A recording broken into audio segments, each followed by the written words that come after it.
Hi friends, welcome to చిన్ని kitchen. ఈరోజైతే మంచి టేస్టీ రెసిపీ చేయబోతున్నా. ఫస్ట్ టైం నా వీడియో చూస్తున్నట్లయితే ప్లీజ్ సపోర్ట్ చేయండి, లైక్ చేయండి, షేర్ చేయండి, సబ్స్క్రైబ్ చేయండి. పచ్చి రొయ్యలు, ములక్కాడ, మామిడికాయ కర్రీ చేయబోతున్నా. చాలా టేస్టీగా ఉంటుంది. కడాయి పెట్టుకుని 2 స్పూన్లు ఆయిల్ వేసుకోవాలి. కట్ చేసిన ఆనియన్స్ వేసుకోవాలి. ఈ ఆనియన్స్ అన్నీ ఫ్రై చేసుకోవాలి. 1 స్పూన్ అల్లం వెల్లుల్లి పేస్ట్ వేసుకోవాలి. 1 స్పూన్ పసుపు వేసుకోవాలి. టేస్ట్కి తగినంత సాల్ట్ వేసుకోవాలి.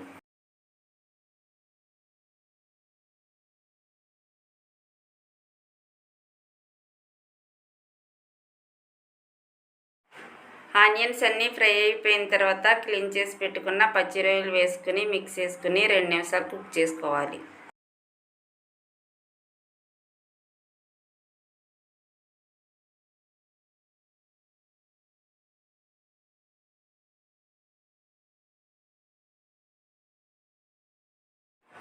ఈ ప్రాన్స్ కొద్దిగా కుక్ అయిన తర్వాత ములక్కాడ ముక్కలు వేసుకోవాలి.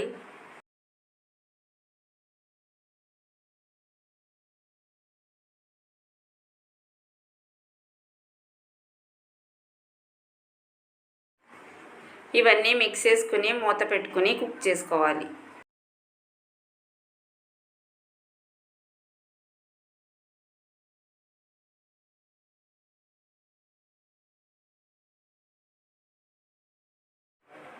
ఓకే, చూడండి ప్రాన్స్ ములక్కాడ మంచిగా కుక్ అయింది.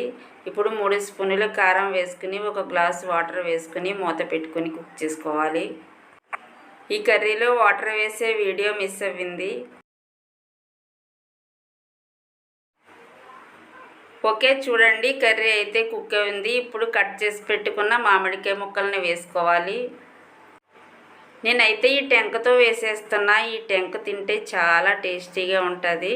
3 పచ్చిమిర్చి కట్ చేసి వేసుకుని మిక్స్ చేసుకుని మళ్ళీ మూత పెట్టుకుని కుక్ చేసుకోవాలి. కొద్దిగా సాల్ట్ వేసాను కదా, కొంచెం సాల్ట్ తక్కువైంది, ఇంకొంచెం వేసుకోవాలి.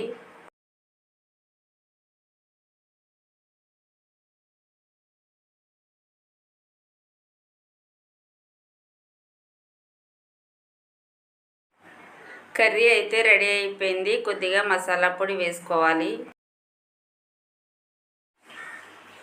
ఈ కర్రీలో టెంక వేసాను కదా, చాలా బాగుంటుంది, చాలా టేస్టీగా ఉంటుంది. మామిడికాయ కర్రీ చేసుకున్నప్పుడు టెంక పడేయకుండా ఇలా కర్రీలో వేసేసుకోండి, చాలా టేస్టీగా ఉంటుంది. ఇప్పుడు కొద్దిగా కొత్తిమీర వేసుకోవాలి.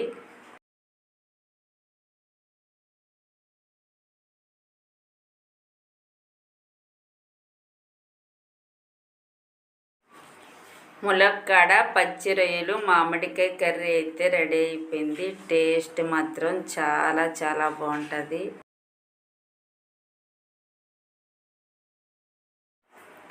ఈ టేస్టీ రెసిపీ మీకు నచ్చినట్లయితే లైక్ చేయండి, షేర్ చేయండి, సబ్స్క్రైబ్ చేయండి.